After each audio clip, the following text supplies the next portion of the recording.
Subscribe कीजिए youth global network को और हमारा वीडियो सबसे पहले देखने के लिए बेल आइकन को प्रेस कीजिए। की ऑथोरिटी एस्टेब्लिश होती है, डेमोक्रेसी खतरे में चला जाता है।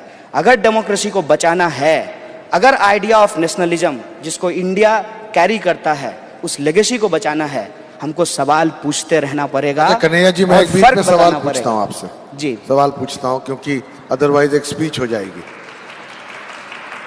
देखिए, जो समाज में असमानता है उसके प्रति संवेदनशील होना जरूरी है हमारे जैसे देश में, जहां आज भी सबसे ज्यादा गरीब है। हर देश में जरूरी है और हमारे देश में तो खास तौर से। जी। पर मुझसे कई बार जब मैं बाहर डिप्लोमेट था, फॉरेनर्स जो दिल्ली में पोस्टेड है, जो डिप्लोमेट्स हैं, वो कहते हैं कि बड़ा गजब का आपका मुल्क है, बहुत ही उम्दा राष्ट्र है, यहाँ के उपलब्धियां बहुत हैं, पर एक चीज समझ नहीं आती कि पढ़ा लिखा हुआ हिंदुस्तानी भारतीय कैसे उसको गरीबी या डेप्रिवेशन दिखता ही नहीं है, कि जैसे मालूम होता है कि उसकी दुनिया का हिस्सा ही नहीं है। द लेवल ऑफ इनसेंसिटिविटी और the lack of awareness of the sheer level of deprivation is so visible to the outsider but often not noticed by us. हम नहीं देखते हैं उसको। तो इस संदर्भ में मैं कहना चाहता हूं कि आपने अपनी किताब में भी जिक्र किया है कि धीरे धीरे हमारी सोसाइटी एक एस्पिरेशनल सोसाइटी बनती जा रही है। हर आदमी की कोशिश ये है कि एक सीढ़ी से ऊपर सीढ़ी पर चढ़े। और मैंने एक किताब लिखी थी मध्य वर्ग पे, the great Indian middle class, और कभी कभी ऐसा लगता है कि एक विचारधारा विहीन समाज बनता चला जा रहा है। लोग जो उस सीढ़ी पे चढ़े हुए हैं, एस्केलेटर पर, वो ये देखना चाहते हैं कि उनकी निजी जिंदगी में क्या इजाफा हो सकता है, बनस्पत ये कि समाज किस तरह से बदल सकता है। Everybody is working and fighting for their own little world of upward mobility, कि हमारा क्या हो सकता है। क्या ये चीज आप युवा पीढ़ी में भी देखते हैं? देखिए सर, आप जो बोले हैं उसमें मैं 3 बात निकालने की कोशिश कर पाया हूँ। एक तो समाज बदलता है, समाज के बदलने में क्या भूमिका होनी चाहिए। मैं तो नौजवान होने के नाते अपने बिहाफ पे कहना चाहता हूँ कि समाज बदलने की ठेकेदारी किसी की नहीं है और ना ये बात किसी को समझना चाहिए। समाज अपने गति से आगे बढ़ती है। आपको तय करना है कि आप लाइन के इस तरफ खड़े हैं या लाइन के उस तरफ खड़े हैं। समाज के अंदर हमेशा जो आइडियोलॉजिकल डिस्कोर्स चलते रहता है, उसमें आप तय कीजिए कि आप प्रो एस्टेब्लिशमेंट रहेंगे कि आप अगेंस्ट द एस्टेब्लिशमेंट रहेंगे। और एस्टेब्लिशमेंट हर एक तरीके का हो सकता है, social, political, cultural, religious, economic, अलग अलग तरीके का एस्टेब्लिशमेंट हो सकता है। तो ये तय करने की बात है। दूसरी बात यह है कि आप जो कह रहे हैं कि आइडियोलॉजी खत्म होती जा रही है, खास तौर से आजकल युवा पीढ़ी। नहीं, मैं बिल्कुल इस बात को नहीं समझता हूँ। मेरा अपना अनुभव है कि इस देश के अंदर जो नौजवान हैं, आज उनके पास सूचनाओं की कोई कमी नहीं है और वो चीज़ों को एक्सेस कर पा रहे हैं। लेकिन ये जो आपने सवाल उठाया ना कि एक जो खाता पीता वर्ग है उसको फ़र्क नहीं पड़ता कि झोपड़पट्टी के क्या हालात हैं, मतलब धारावी में क्या हो रहा है, वो बांद्रा में रहने वालों को जानने की ज़रूरत नहीं है। ऐसा होता है, लेकिन ये होता है लैक ऑफ एसोसिएशन के चलते, कि हम फील नहीं करते हैं कि ये लोग भी हमारे ही समाज के हैं, ये सोसाइटी के बर्डन नहीं हैं। और रिसोर्सेज के हिसाब से भी देखें, अगर वो ह्यूमन रिसोर्स हैं तो किस तरीके से प्लान्ड वे में, सोशल ट्रांसफॉर्मेशन में इनका एक रोल हो सकता है। यहीं पे स्टेट की रिस्पॉन्सिबिलिटी आती है। आप जो बता रहे हैं ना कि पूरी दुनिया में हमने देखा है कि एक आइडियोलॉजी ख़त्म हो रही है। आजकल एक चर्चा बहुत चल रही है, पोस्ट ट्रुथ। ऐसा कहा जा रहा है कि अब सच क्या है ये ज़रूरी नहीं है, दिखाया क्या जा रहा है, प्रोपेगेंडा क्या किया जा रहा है, ये ज़्यादा इंटरवीन करता है लोगों के परसेप्शन को बदलने में या परसेप्शन को बनाने में। मसलन आप ये देख लीजिए कि टीवी स्टूडियो में बैठ करके लोग तय कर देते हैं कि महंगाई बढ़ी है कि घटी है। साहब आप झोला लेकर के बाजार जाते हैं, आपको महसूस नहीं होता कि महंगाई बढ़ी है कि घटी है। आपको कोई कह दे कि बम्बई में बर्फबारी हो रही है उसी टीवी स्टूडियो में बैठ करके, तो आप मानेंगे? बोलेंगे अच्छी खासी धूप खिली हुई है, ये बर्फबारी दिखा रहा है। जब आप लाइफ के दूसरे सेगमेंट में पोस्ट ट्रुथ को एक्सेप्ट नहीं करते हैं, तो जहां बात आती है सोसाइटी की, जहां बात आती है नेशन की, जहां बात आती है पॉलिटिकल पार्टिसिपेशन की, वहां पे आप सारी जिम्मेवारी टीवी स्टूडियो पे क्यों छोड़ देना चाहते हैं? और मैं ये कहना चाहता हूं कि जब आप वोट देते हैं तब भी आप पॉलिटिकल होते हैं, जब आप वोट नहीं देते हैं तब भी आप पॉलिटिकल होते हैं, और तब तो आप बहुत ज़्यादा पॉलिटिकल हो जाते हैं जब आप नोटा का बटन दबा करके चले आते हैं। इसीलिए इस बात को इनकार करना कि देश के लोग पॉलिटिसाइज नहीं हैं, राजनीति नहीं समझते हैं, ये बात नहीं है। एक जो आज के समय में जो न्यू टेक्नोलॉजी है, जो हम यूथ के पास इंफॉर्मेशन पहुंचा रहा है, उसमें क्या है, सूचनाओं का अंबार है। हम फिल्टर नहीं कर पा रहे हैं कि सही सूचना क्या है, लेकिन इसका ये मतलब नहीं है कि हम कोशिश नहीं कर रहे होते हैं। इत्तेफाक से मैं 2 दिन पहले वार छोड़ना यार देख रहा था मूवी, और आज के समय में जब बहुत वॉर की बात की जा रही है तो अचानक से मुझे वो देखने का मन कर गया। तो हमने देखा कि उसमें किस तरीके से यूथ के बीच में भी डिस्कशन को अच्छे से हाईलाइट किया है। और मैं समझता था कि ये सिर्फ JNU, DU या कुछ प्रीमियर इंस्टीट्यूट्स में होते हैं, ऐसा बिल्कुल नहीं है। मैं कुछ IITians से भी मिला था, वो लोग भी पॉलिटिक्स को लेकर के बहुत कंसर्न है। प्रॉब्लम कहाँ पे है?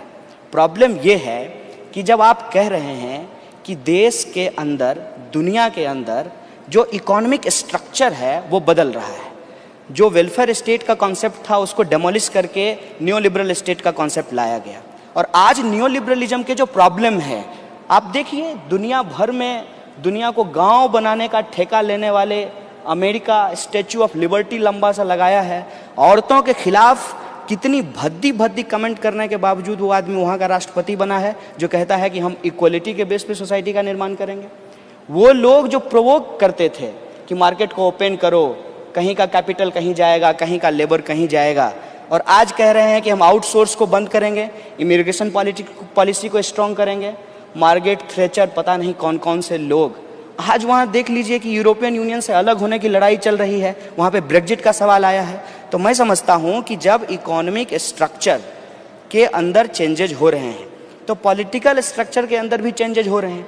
और आज तो समय इतना मुश्किल है कि आप डिसाइड ही नहीं कर पाएंगे कि बेस क्या है और सुपर स्ट्रक्चर क्या है। आप मुझे बताइए कि मोदी जी का फैसला इकोनॉमिक है कि पॉलिटिकल है?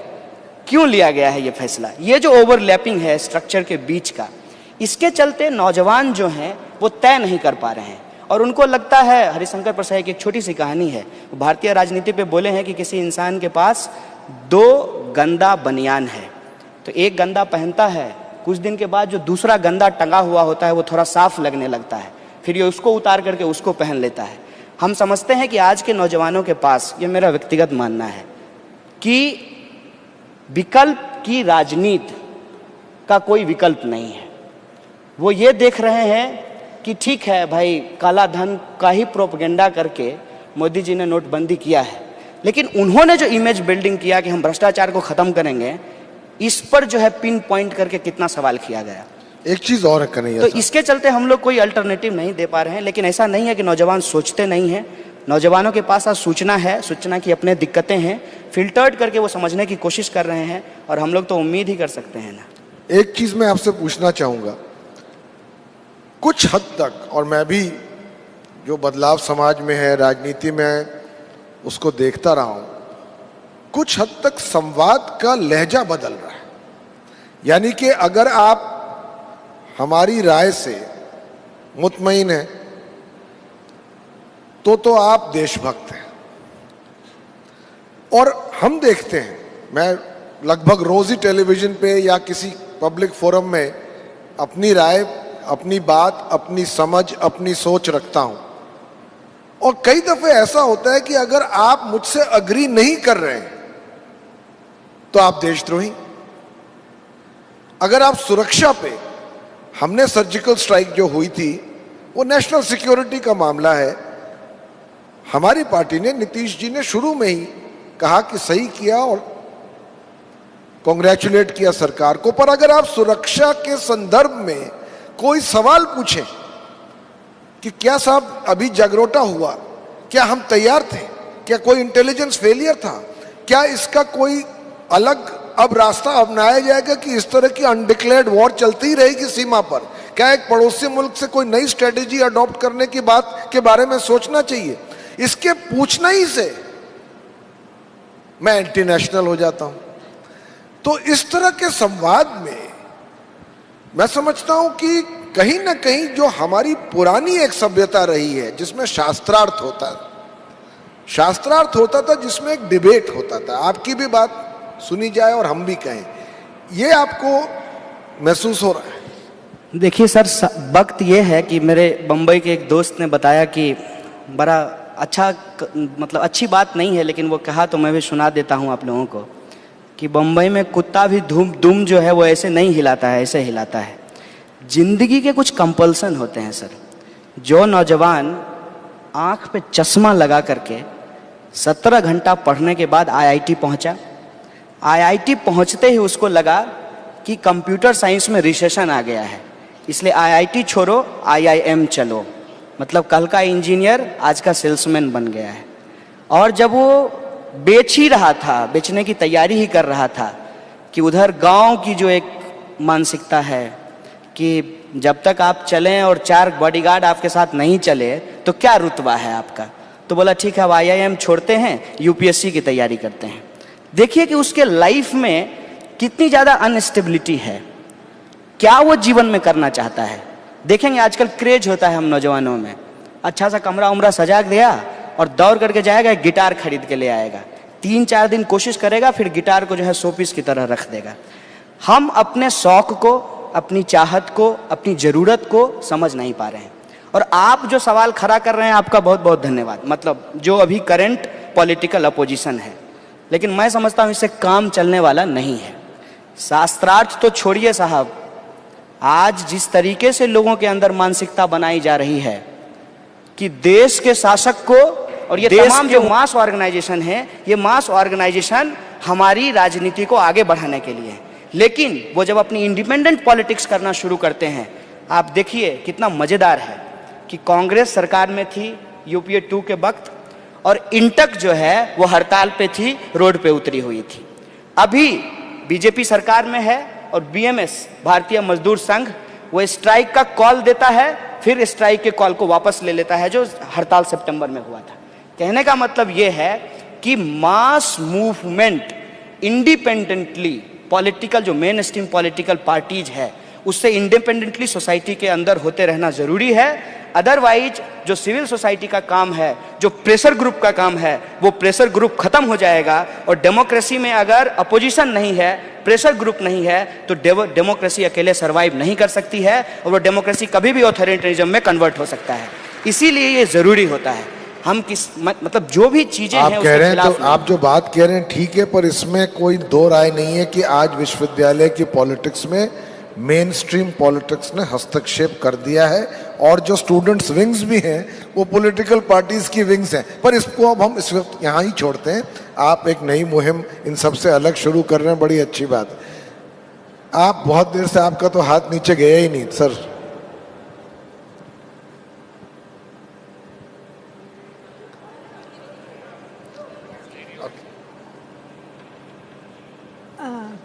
कन्हैया जी, मैं आपको कॉन्ग्रेचुलेट करती हूँ, आप शुक्रिया का और मेरी आशीर्वाद आपके साथ है।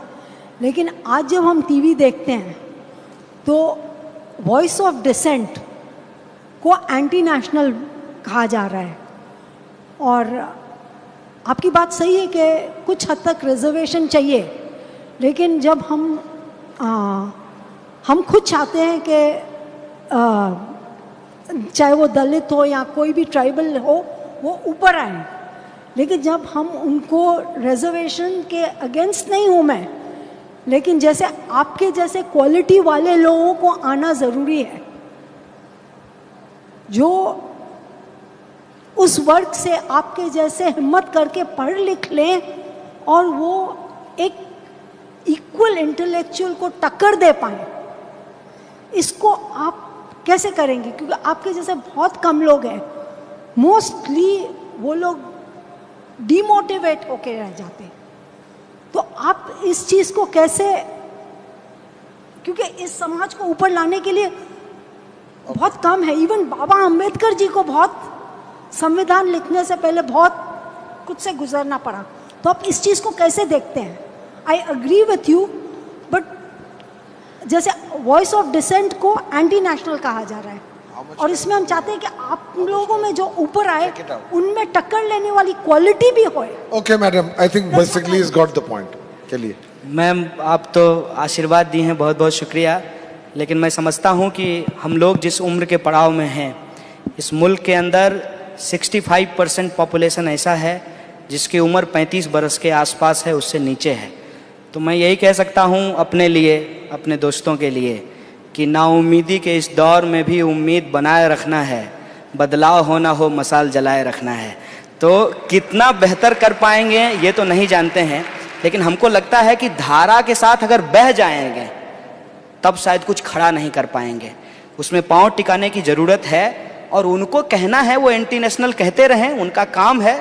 इतिहास तय करेगा कि जो अंग्रेज़ों के खिलाफ लड़ा था और जो अंग्रेज़ों का साथ दिया था, इतने साल आज़ादी होने के बाद किसकी भूमिका क्या है। तो इस पे जो है ज़रूरत नहीं है हमको किसी से सर्टिफिकेट लेने की। और इस पे मैंने कई बार कहा कि एक लड़का आया और हमारा विपक्षी है, आइडियोलॉजी दूसरे तरह से रखता है, लेकिन हमारी बातचीत होती है। वो बोला कि राम मंदिर बताइए कि ज़रूरी नहीं है मुल्क में। अब उसको लगा कि ये आदमी एथिस्ट है, ये जवाब ये देगा कि मंदिर नहीं बनाना चाहिए। हमने कहा मुझे एक बात बताओ, राम को मानने वाले हर मन में राम की मूरत है, मस्जिद तोड़कर मंदिर बनाने की क्या ज़रूरत है। ये जो प्रोपोजिशन है, इस प्रोपोजिशन को लगातार रखते रहना पड़ेगा। उनका आइडिया ऑफ नेशनलिज्म, बेशक उससे हम टकराएंगे, और जब उससे हम टकराएंगे और वो स्टेट पावर को कैप्चर करके बैठे हैं, तमाम जगह के प्रोपेगेंडा मशीनरी पे उसका कब्जा है, वो हमको इस देश का विरोधी साबित करते रहेंगे। लेकिन अल्टीमेटली चीज़ों को डिसाइड तो जनता करेगी ना, वो तय करेगी कि उसके पक्ष में क्या है। और मुझे भरोसा है कि जब मैं इस देश के 80% लोगों के हक की बात कर रहा हूं और उस बचे हुए 20% के भी खिलाफ नहीं हूं, जो इनइक्वलिटी है उसका जो डिग्री है उसको कम करना चाहता हूं, तो मुझे इस बात का कोई गुरेज नहीं है कि सरकार क्या प्रमाण पत्र देती है। आपका आशीर्वाद ज़्यादा जरूरी है। Pawan ji, let me take a question. Pawan ji, आप हियर। कृष्णा, मेरा आपसे एक बिल्कुल सीधा, बिल्कुल डायरेक्ट सा सवाल है, जिसके अलग अलग इशारे आपने अभी सुने हैं पिछले 10-15 मिनट में, कि जब तक का कि 2024 का अगला नेशनल इलेक्शन आएगा, उसमें चंद सालों की दूरी भी बाकी है। तो मेरा सवाल ये, पवन जी, मैं आपका तवज्जो चाहूँगा आपकी मैं इस सवाल पर, कि कृष्ण कन्हैया की जीवन को हम सुरक्षित उस समय तक कैसे रख सकते हैं, पहले उसकी ज़िंदगी की सिक्योरिटी हम कैसे हासिल कर सकते हैं। और उससे जुड़ा हुआ सवाल ये है कि इन चंद सालों में जो अब आने वाले हैं, 5, 6, 7 साल, इंडिया जिस दौर से गुजर रहा है, बहुत कुछ होने वाला है, हमें इसका यकीन है कि बहुत कुछ होने वाला है। तो उस दौर के अंदर आपकी क्या भूमिका रह सकती है? मैं ये इस वक्त ये नहीं कहना चाहता हूँ कि नेशन आपको प्राइम मिनिस्टर के रूप में देखना चाहेगा, कृष्णा, मैं ये इस वक्त नहीं कहना चाहता हूँ कि आपको 2024 तक नेशन जो है कि एक बड़े लीडर के कद के हौसले के अंदर उस इमेज में देखना चाहेगा या नहीं चाहेगा। लेकिन उस इलेक्शन तक हम जब पहुंचेंगे तो कृष्णा कन्हैया और उसके जैसे दूसरे बहुत सारे कृष्ण कन्हैया, उनकी क्या भूमिका हो सकती है? मैं समझता हूँ कि कई बार इतिहास जो है हूबहू अपने आप को दोहराती नहीं है, और शायद इतिहास का अनुभव काम न दे, लेकिन अनुभव के आगे कुछ होता भी नहीं है।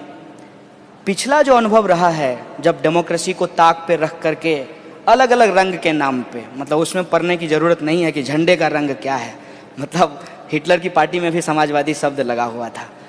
तो उस वक्त क्या हम लोग उस पूरे के पूरे परिस्थिति से निकाल के ला पाए?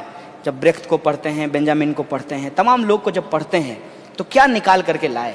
निकाल करके वही लाए कि जो मार्टिन लूथर किंग के शब्दों में है कि बुरे लोग इसलिए चिल्ला रहे हैं कि अच्छे लोग चुप हैं। ऐसा नहीं है कि उनकी ताकत इतनी ज़्यादा हो गई है कि वो एकदम अजय हैं, उनको हराया नहीं जा सकता है। प्रॉब्लम यह है कि हम लोग बहुत बटे हुए हैं। तो मैं समझता हूँ कि अगर आप दुनिया के अंदर जो एक तानाशाही उभार है, बात सिर्फ हिंदुस्तान की नहीं है, मतलब तमाम डिफरेंसेज के बावजूद मैं समझता हूँ कि ट्रंप से मोदी जी बेहतर हैं। आप देखिए कि ये स्थिति है वर्जन है, माने ये हिंदी में बोलते हैं भाइयों बहनों और वो अंग्रेजी में बोलते हैं, लेकिन ट्रेजेक्टरी देखिए दोनों का। तो ऐसा सिचुएशन जब है पूरी दुनिया के अंदर, तो कैसे बचेंगे वो लोग जो मानवता के पक्ष में हैं, वो लोग जो चाहते हैं कि सब लोग सुख शांति से बराबरी के हक और अधिकार के साथ समाज में जी सकें, वो लोग क्या करेंगे? उनको सबसे पहला काम ये करना चाहिए कि डिस्कशन में ये नहीं ढूंढना है कि डिफरेंसेज क्या है, अपना अप्रोच और अपना आउटलुक थोड़ा बदलना है।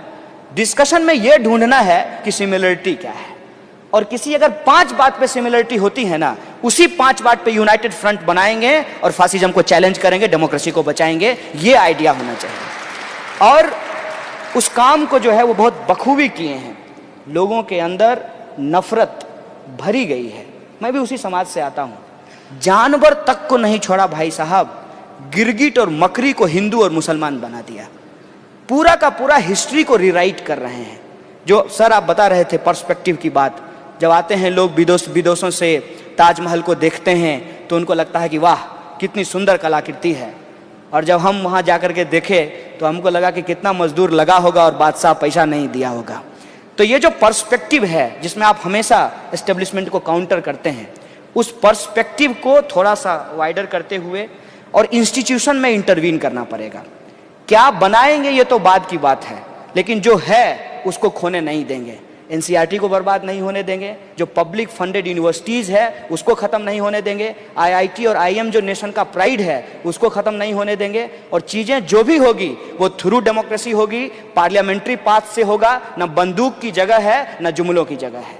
हमको एक डेमोक्रेटिक ट्रांजिशन की तरफ जाना पड़ेगा। और उसमें जहाँ तक जान की बात है, उस पर मैं एक मजाक आपको कह देना चाहता हूँ कि मेरा एक दोस्त आया और बोला कि वो आर्मी में है, हम लोग साथ में एक साथ पढ़ते थे। बोला यार अब तुमको नौकरी कर लेनी चाहिए, तुम्हारी उम्र 30 बरस हो गई। हम बोले तुमको फांसी पे चढ़ जाना चाहिए, क्योंकि तुम्हारी उम्र भी 30 बरस हो गई और भगत सिंह जो है 23 बरस पे फांसी पे चढ़ गए थे।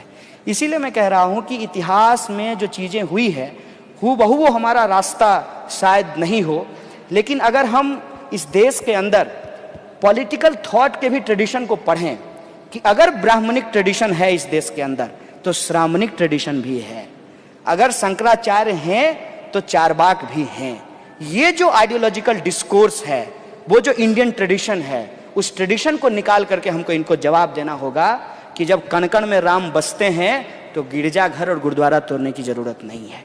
ये जो आइडिया है इंडिया का, इसको हमको बार बार लोगों के सामने रखना पड़ेगा, और हो सकता है कि जान देना पड़े। भगत सिंह 23 वर्ष में मर गए, कुछ लोग 30 वर्ष में मर जाएंगे। जान न भी दें, जान न भी दें और न भी देनी भी नहीं चाहिए पर कुछ बात है कि हस्ती मिटती नहीं हमारी। इतना आसान भी नहीं है कि कोई भी ऐसी सोच थोपी जाए इस देश में। इस देश में बहुत स्ट्रेंथ है, बहुत ताकत है, और कई बार ऐसे मौके आए हैं जब हमने सोचा कि ये बदलेगा नहीं, पर बदलाव आया तो वो भी होगा। तो आप निराशावादी मत होइए। Next question, quickly. 3 or 4 more. Kanhaiya ji, yes sir. Thank you for coming down. दो सवाल है. I have to ensure this. Yes sir. Sorry. Hello. बारी-बारी से लेकर लेते हैं। पर मैं तो इंतजार कर रहा You था। are next. Okay, thank you. हाँ सर, पहले तो मैं आप सबका आभारी हूँ कि आपने अपना समय निकाला यहाँ है, और शेर से शुरू करता हूँ। सवाल पूछ लेते तो ज्यादा तो आप हाँ, शेर से सवाल शुरू होगा। वो क्या हुआ जो बदनाम हुए, नाम तो हुआ। आप तो जेएनयू से पढ़े हुए हैं, ये कन्हैया जी के लिए। आप बिहार से, आपने गरीबी भी देखी है और जेएनयू की दिल्ली की चमचमाहट भी देखी है। आपने इतिहास भी पढ़ा होगा, प्रेजेंट भी जानते हैं और भविष्य को भी सोच सकते हैं। जब से 1947 से लेके अभी तक डेमोक्रेसी रही है हमारे पास, तो आपने इमरजेंसी से लगाए, कांग्रेस पार्टी से लगाए, सब कुछ देखा होगा ना। उसमें क्या कमियां आपने पाई होंगी, ठीक है। तब अभी तक तो वो उजागर नहीं हुई। और डेमोक्रेसी का मतलब ये होता है कि आप वोट देने जाएं, लेकिन डेमोक्रेसी का ये मतलब है कि आप डिसीजंस जो देश के लिए हैं उसके लिए भी वोटिंग कराएं, जो केजरीवाल करा रहे हैं।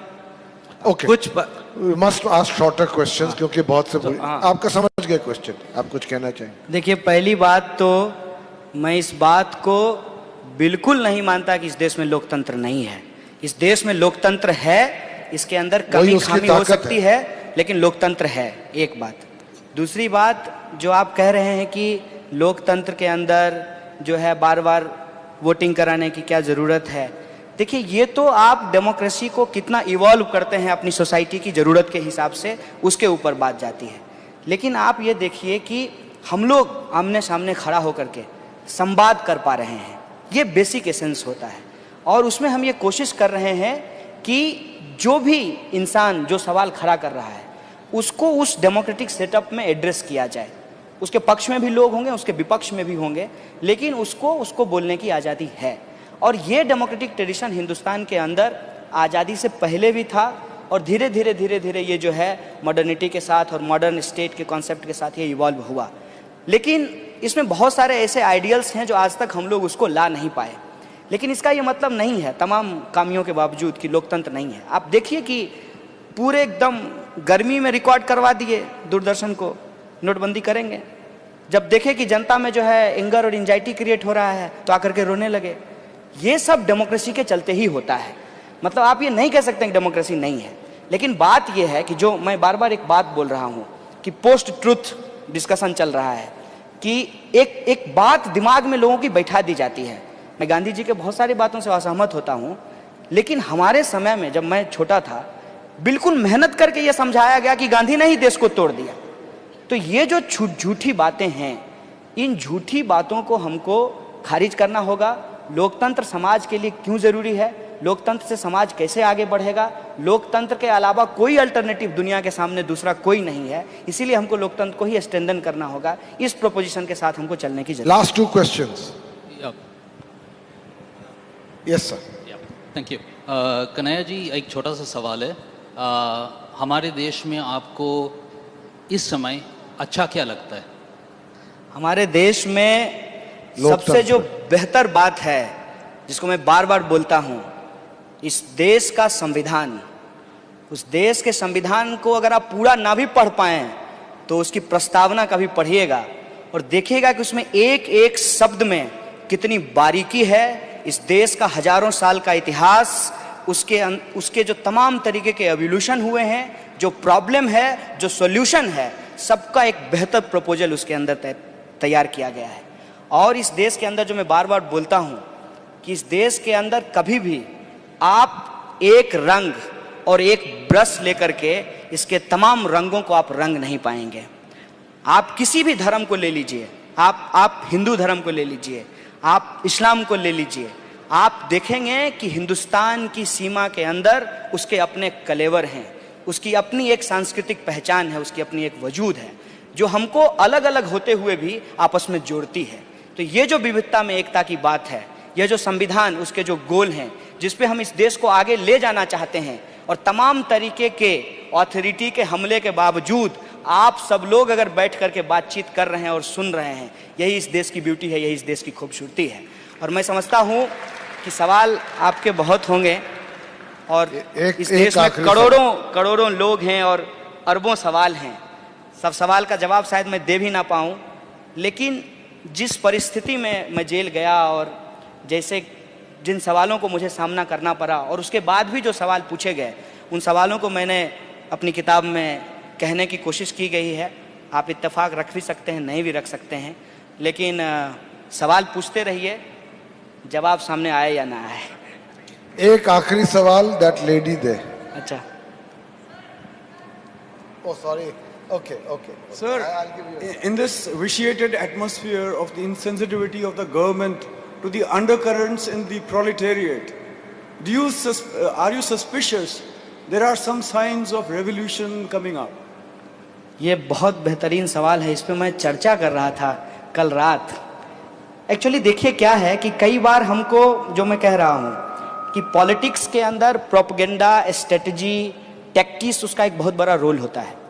तो जो लोग सोसाइटी के अंदर परिवर्तन लाना चाहते हैं, मतलब they are the torch bearers, they have to be very tactical. कि जब आपने कहा कि प्रोलेटेरियत, सबसे पहली बात है कि इस देश के अंदर प्रोलेटेरियत को रीडिफाइन करने की ज़रूरत है इंडिया के कॉन्टेक्स्ट में। मैं समझता हूँ कि जो अब हम लोग एक नारा आजकल लगा रहे हैं, सबको शिक्षा, सबको काम, हमें चाहिए आत्मसम्मान, तो ये जो सेल्फ रिस्पेक्ट मूवमेंट करने वाले लोग हैं, जिनको हम दलित, पिछड़ा, आदिवासी कहते हैं, कभी कभी लोग जो है ओवर इंथुजियाज्म में कह देते हैं कि ये लोग आइडेंटिटी पॉलिटिक्स कर रहे हैं, जबकि वो रिप्रेजेंटेशन की लड़ाई लड़ रहे हैं। तो उनको ये जो प्रोलेटेरिएट का कॉन्सेप्ट है उसके साथ हम कैसे इंटैक्ट करके रख पाते हैं? मतलब लोगों के जो आर्थिक अधिकार हैं, एफडीआई नहीं आना चाहिए रिटेल सेक्टर में, उससे रेडी पटरी की दुकानें बंद हो जाएगी, बम्बई में लोग बेरोजगार हो जाएंगे। और जो झोपड़पट्टी के लड़के हैं उनके पास कोई अगर ऑप्शन नहीं बचेगा तो वो शीशे वाले घरों में जा कर के चोरी करने लगेंगे और समाज में अराजकता हो जाएगी। ये जो इकोनॉमिक सवाल है उसको हमको सोशली भी समझना पड़ेगा कि हजारों साल से भी एक जो है आपको एक तरीके का डिस्क्रिमिनेशन है सोसाइटी में। कैसे इस दोनों फोर्सेस को एक साथ लाया जाए और प्रोलेटेरिएट की लड़ाई और बाबा साहब भीमराव अंबेडकर की सामाजिक न्याय की लड़ाई कैसे उसको एक बनाया जाए, ये एक पॉलिटिकल टास्क है। और इसको जब हम लेने के लिए तैयार हैं तो जिस टेक्नोलॉजी की आप बात कर रहे हैं उसकी बहुत बड़ी भूमिका है। जैसे एक चैनल है, बहुत सारे लोग आप नहीं जानते होंगे, लेकिन वो चैनल कुछ नहीं करता है, जो अल्टरनेटिव सवाल हैं, जो अल्टरनेटिव डिस्कोर्स है उसको शूट करता है। कहीं अगर किसी की हत्या हुई, बलात्कार हुआ, और उसको सोशल मीडिया पे डालता है। देखते देखते उसके एवरेज व्यूअर्स जो हैं वो 1 लाख से ज़्यादा हो गए हैं। अब मेन स्ट्रीम मीडिया अगर उस सवाल को दबाना भी चाहती है तो वो एक इंपॉर्टेंट सवाल बन करके खड़ा हो जाता है। तो मैं समझता हूँ कि ये जो टेक्नोलॉजी है, इस टेक्नोलॉजी का नेचर बहुत डेमोक्रेटिक है और इसको कंट्रोल करने की जो पूरी की पूरी कोशिश है उसमें जो अनडेमोक्रेटिक है वो मोनोपोली को आगे बढ़ाना चाहते हैं। तो इस नई टेक्नोलॉजी के ओनरशिप को कैसे हम, जो मोनोपोली का ओनरशिप है उसको सोशल ओनरशिप में हम ट्रांसफॉर्म कर पाएंगे, सवाल हमारे सामने है। और मैं एक आइडिया सोच रहा था कि आजकल नेशन जो है उसकी बड़ी चर्चा हो रही है, तो यूट्यूब जो है वो अरबों रुपया, अरबों डॉलर जो है वो कमा रहा है आपके हमारे वीडियोस से। क्यों ना जो है हिंदुस्तान के किसी आईआईटी से 5 लड़के निकलें और कहें कि हम लोग जो है आवर ट्यूब की शुरुआत करते हैं 1 क्लिक फॉर नेशन। आप देखें कि पूरे के पूरे इंडियन मार्केट पे वो जो एक नया चैनल है वो खड़ा हो जाएगा और उसका जो सरप्लस है वो हम इस देश की प्रोलेटेरिएट पे खर्च कर सकते हैं। ये आइडिया और टैक्टिक्स की बात हम लोग एडॉप्ट कर सकते हैं। लेकिन बात यह है कि जो पॉलिटिकल अल्टरनेटिव है, मैं जो बार बार बोलता हूँ, वो क्या कर रहे हैं कि कैपिटल अपने आप को जिस तरीके से रीस्ट्रक्चर कर रहा है वो अपने राजनीति को, अपने आर्टिकुलेशन को और अपने टैक्टिक्स और प्रोपेगेंडा को उस हिसाब से रीस्ट्रक्चर नहीं कर पा रहे हैं।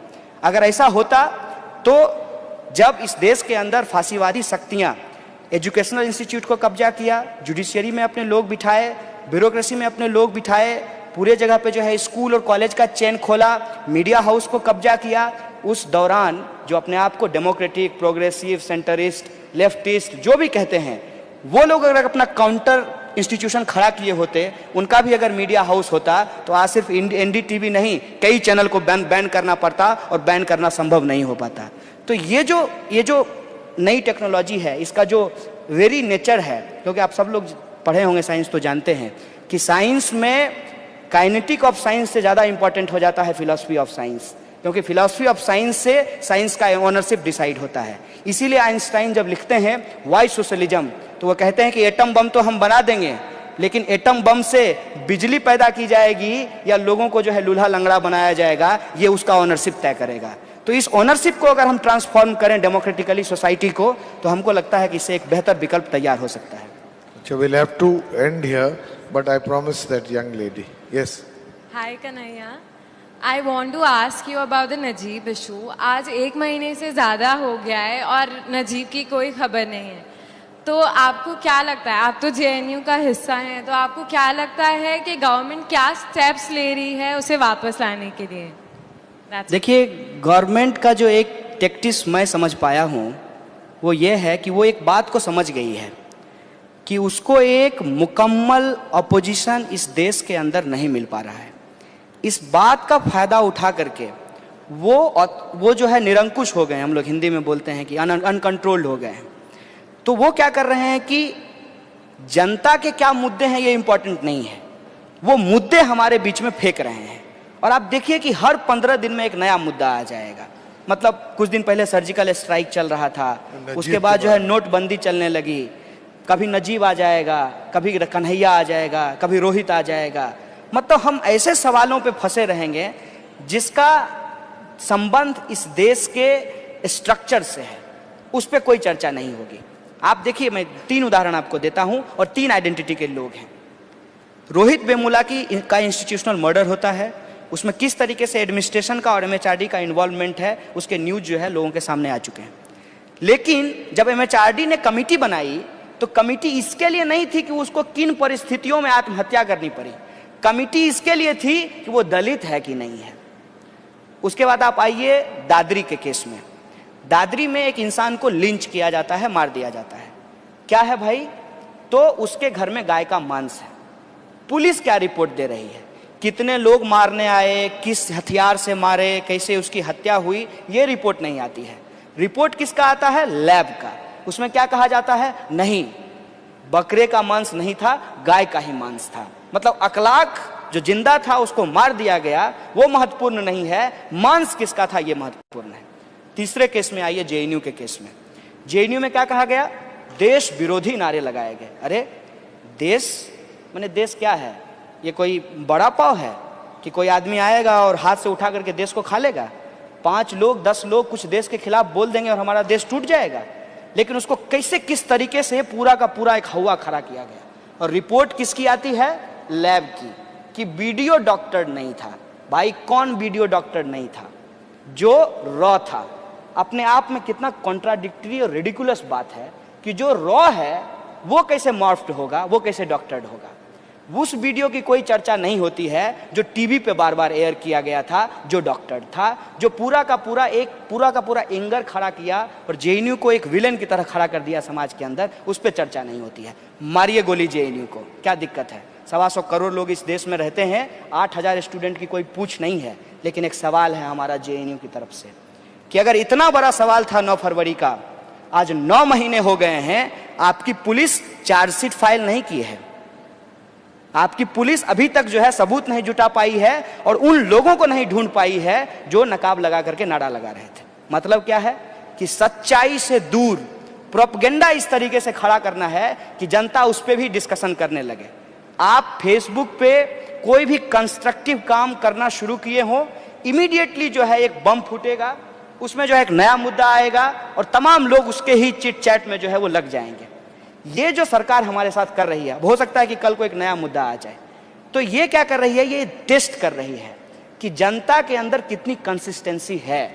क्या वो उस सवाल को, पुरस्कार वापसी के सवाल को, अंबेडकर पेरियार स्टडी सर्किल पे जो बैन हुआ, FTII में जो गजेंद्र चौहान को बिठाया गया, रोहित वेमुला की जो संस्थानिक हत्या की गई, कन्हैया और दूसरे लोगों को जो जेल भेजा गया, उसके बाद आप देखिए ये नोटबंदी, सर्जिकल स्ट्राइक, हनुमान थप्पा, किसान, सेना के खिलाफ नहीं, देश हित, देश सब कुछ है, देश सबसे ऊपर है, सरकार की आलोचना नहीं कर सकते हैं, और आलोचना किया मोदी जी को तो एक लड़के को झारखंड में इतना मारी पुलिस कि वो लड़का अपनी जान से चला गया। इस स्थिति में देश को ला करके खड़ा कर दिया गया है। इसमें ये तमाम सवाल कि जब हम कहते हैं जस्टिस फॉर नजीब, तो वो जस्टिस फॉर रोहित वेमुला भी है। जब हम कहते हैं जस्टिस फॉर रोहित वेमुला, तो वो जस्टिस फॉर अखलाक भी है। और जब हम इन सबके लिए जस्टिस मांग रहे हैं, बेसिकली हम डेमोक्रेसी क्लेम कर रहे हैं, अपना वॉइस ऑफ डिसेंट क्लेम कर रहे हैं, और जो हमारी लेगेसी है इक्वलिटी और जस्टिस को, उसको हम इंश्योर करना चाहते हैं सोसाइटी में। तो ये मुद्दे भटकाते रहेंगे, नए सवाल देते रहेंगे। हमारा काम है कि हम भूलेंगे नहीं और इनसे एक एक मुद्दे पे पूछा जाएगा कि 2 करोड़ रोजगार कहाँ है, 15 लाख रुपया हमारे खाते में क्यों नहीं आया, बुलेट ट्रेन अभी तक क्यों नहीं चली, महंगाई कम क्यों नहीं हुआ, और महिलाओं पे अत्याचार क्यों नहीं रुके। ये हमारा काम होना चाहिए। तो अंत में मैं 2 बातें कहना चाहता हूं। एक तो कन्हैया जी, कोशिश करिएगा कि जो आपका आइडियलिज्म है वो कम ना हो। ये राजनीति में या राजनीतिक इश्यू से डील करने में सर एक बात बोल देते हैं, सिर्फ आशीर्वाद दे। आप आइडियलिज्म बोल दिए, मतलब उसका रियलिटी से कोई लेना देना ही नहीं है। मैं समझता हूं मैं किसी आइडियलिज्म में नहीं हूं, एक प्रैक्टिकल बात है बस करने की है। आपकी जो सोच है और जो उसमें पैशन है, जो उत्तेजना है, जो एक एकाग्रता है, उसको मत खोइएगा। ये मैं आपसे बड़ा हूं इसलिए आपको आशीर्वाद दे रहा हूं। और दूसरी चीज, अब हमारे बीच में एक स्टूडेंट पॉलिटिक्स से एक नेता या लीडर उभर के आया है जो आज एग्जिस्टिंग पॉलिटिक्स को एक सवाल कह रहा है जो गालिब का शेर से मैं खत्म कर रहा हूं। जी जी। मत पूछ कि क्या हाल है मेरा तेरे पीछे, मत पूछ कि क्या हाल है मेरा तेरे पीछे, तू देख कि क्या रंग है तेरा मेरे आगे। तो आपको एक बार फिर से बहुत बहुत धन्यवाद। Keep it up, God bless you, thank you so much.